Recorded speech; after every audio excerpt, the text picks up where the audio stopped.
अहिल्याबाई होलकर जयंती की प्रदेश कार्यशाला का आयोजन प्रदेश कार्यशाला दीपकमल चक्कर में किया गया, जिसमें भाजपा राष्ट्रीय महिला मोर्चा की महामंत्री दीप्ति रावत ने मुख्यातिथि के रूप में भाग लिया।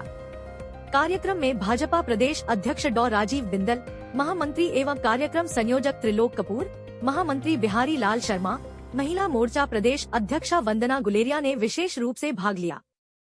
सिर्फ शासन करना ही एक उद्देश्य नहीं होता। बहुत सारे लोग रहे, बहुत सारे लोगों ने इस देश में क्या दुनिया भर में शासन किया, लेकिन जब हम रानी अहिल्याबाई जी को पढ़ते हैं, उनके बारे में जानते हैं, तो हमें ये देखने को मिलता है कि रामेश्वरम से लेकर द्वारका तक और काशी विश्वनाथ से लेकर बद्रीनाथ तक, आप कोई भी धाम पूरे देश भर में अगर आप देश के कोने कोने में देखेंगे तो संस्कृति को बढ़ाने का काम अगर कहीं हुआ है तो रानी अहिल्याबाई ने उसको किया है और देश के हर कोने में किया है। चाहे वो ज्योतिर्लिंगों की स्थापना हो या अन्य बहुत सारे काम है। और सिर्फ संस्कृति को बचाने का, उसको आगे बढ़ाने का काम तो किया ही, उसके साथ साथ जब वो मालवा प्रदेश को रूल कर रही थी, देख रही थी और 3 दशक उन्होंने वहाँ पर राज्य को संभाला, तो उस वक्त आप सोचिए कि ये 300 साल पूर्व की बात है। उनका जन्म हुआ था 1725 में, तो आप सोचिए 18वीं शताब्दी की ये बात है। और उस वक्त महिलाओं का पढ़ना लिखना, उनको युद्ध कौशल सीखना उनके लिए बहुत बड़ी बात थी, होता ही नहीं था। लेकिन उस वक्त भी उनके पिताजी ने उनको ये सब चीज़ों में निपुण किया, उन्हें सिखाया। और उस वक्त एक प्रथा भी थी, सती प्रथा, और जिस प्रथा बड़ी कुरीति थी, कुप्रथा थी हमारे देश में।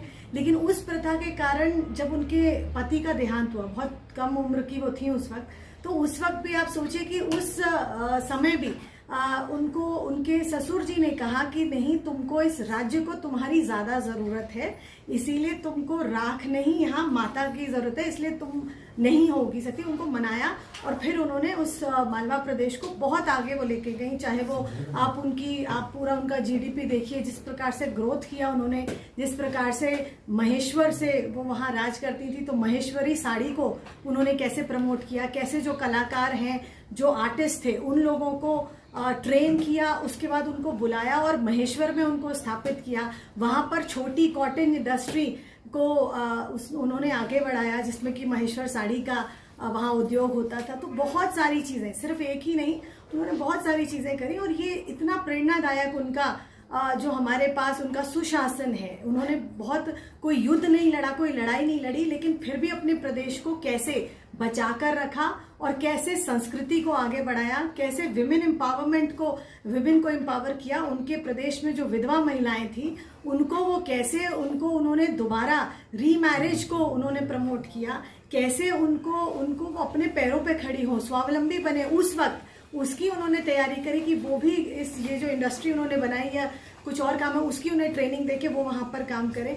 तो उस वक्त से उन्होंने ये काम किया। तो ये हमारी जो आने वाली पीढ़ियां हैं, हमें लगता है जो हमारी यंग जनरेशन है, उसको ऐसी जो विभूतियां हैं उनके बारे में जानना, पहचानना, उनके बारे में पढ़ने की बहुत जरूरत है।